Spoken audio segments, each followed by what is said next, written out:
In its Beige book, the Federal Reserve found the economy growing at a modest pace. A weak spot was manufacturing. And that's just the latest finding out of the industrial sector. Steve Liesman tells us what it all means. The latest data show the nation's industrial sector is shrinking.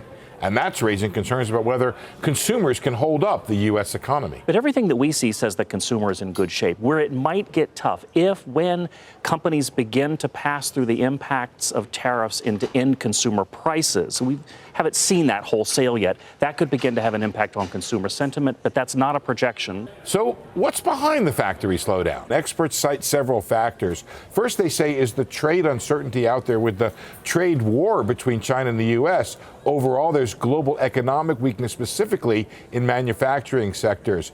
Factories have trouble finding enough workers, and also the dollar is strong, making U.S. exports more expensive relative to their foreign competitors. Chad Moutre, chief economist of the National Association of Manufacturers, says the manufacturing sector is contracting right now in large part because of slowing global growth and uncertainty on the trade front. What manufacturers need most now is more clarity on trade.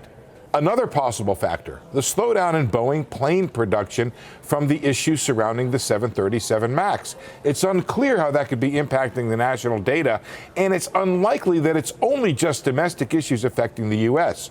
Moutre from NAM says by his count, manufacturing is shrinking in 11 of 20 countries that are major export markets for the U.S. That list includes Canada, Mexico, and Germany. What economists can't know is how much of this was happening anyway, and how much can and should be linked to the trade war. For Nightly Business Report, I'm Steve Liesman.